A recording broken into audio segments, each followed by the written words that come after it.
Start.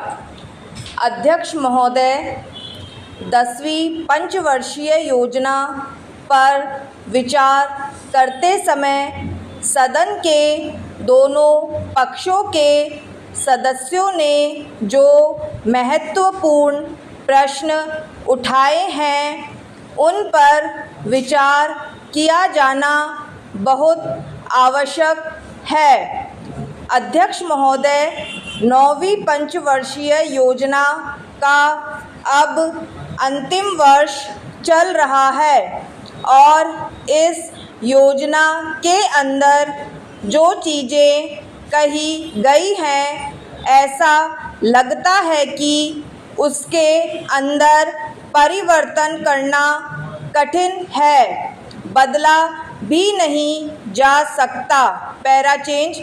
अध्यक्ष महोदय, कुछ चीज़ें की जा सकती हैं, उसके अंदर आज भी कुल कितना खर्च है यह तय नहीं किया गया, केवल कटौती ही निश्चित की गई है।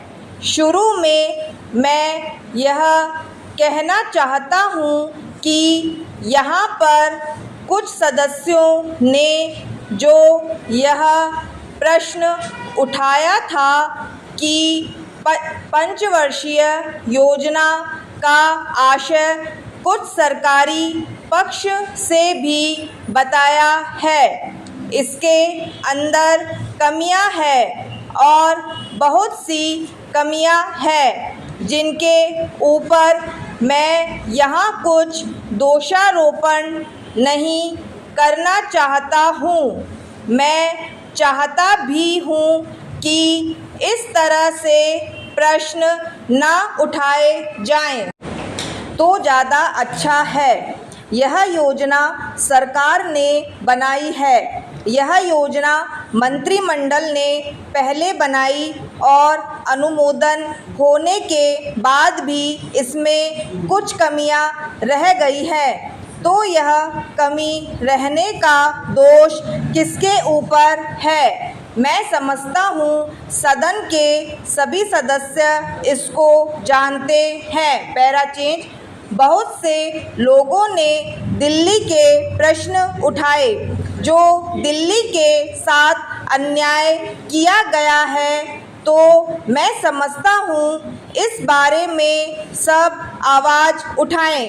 इस बात की आज ज़्यादा ज़रूरत है। मैं यह कहना चाहता हूँ भारत सरकार से या जिन्होंने ये सारी योजनाएं बनाई, उन्होंने वास्तव में यहाँ के साथ बड़ा बुरा किया, यहाँ के साथ अन्याय किया, क्योंकि उन्होंने इस पंचवर्षीय योजना को बनाते समय ध्यान नहीं दिया कि क्या योजना बना रहे हैं, गलत बना रहे हैं या सही बना रहे हैं, इनसे क्या लाभ हानि होगा, इन सब बातों पर उन्होंने विचार नहीं किया।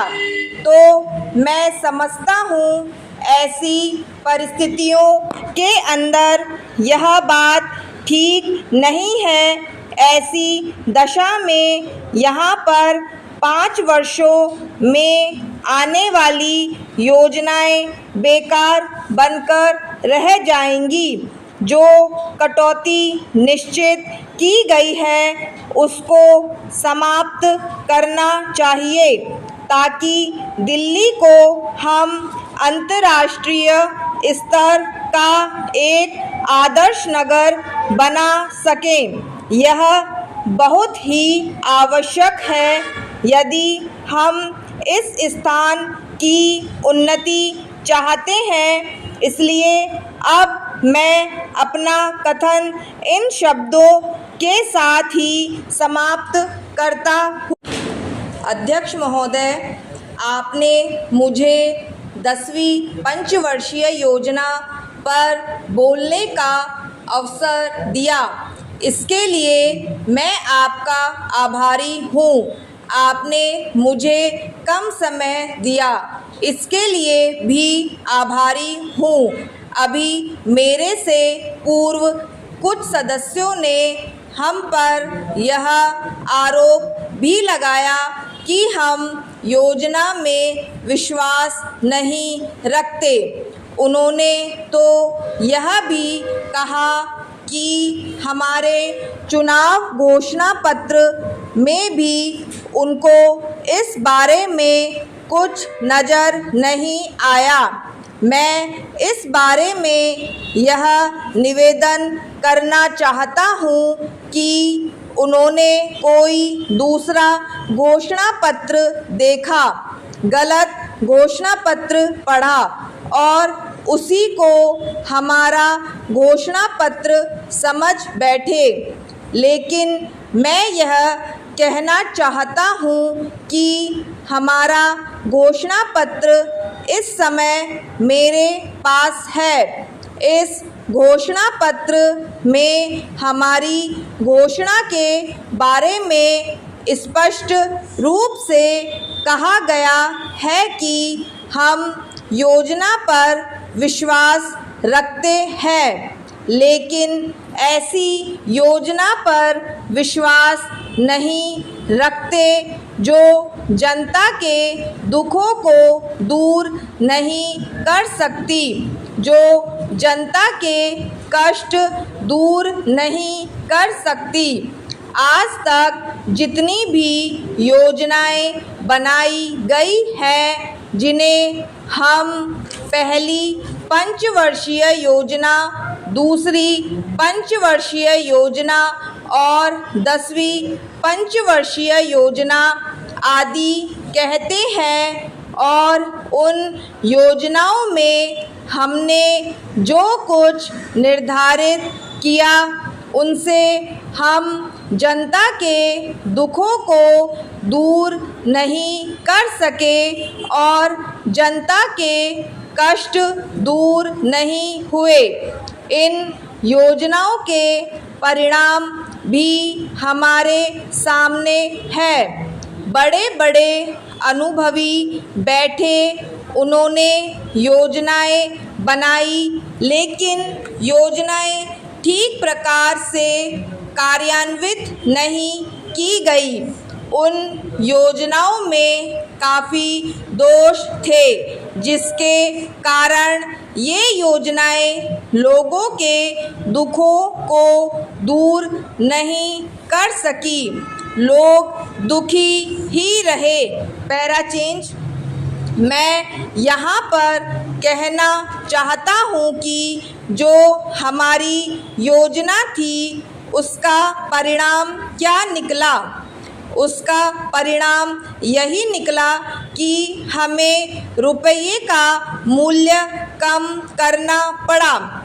जो योजना होती है वह राष्ट्रधन को ऊंचा करने के लिए बनाई जाती है, लेकिन हमारे सामने आंकड़े हैं, इसका परिणाम हमारे सामने है।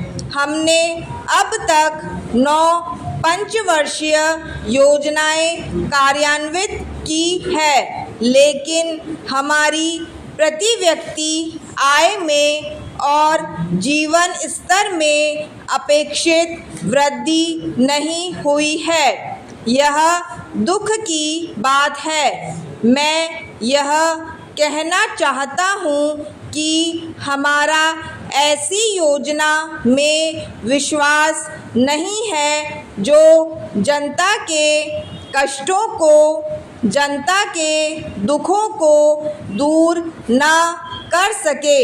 हम ऐसी योजनाओं पर विश्वास करते हैं जो उनकी आयु बढ़ा सके, उनका आर्थिक विकास कर सके, उन्हें उन्नत कर सके। Para change.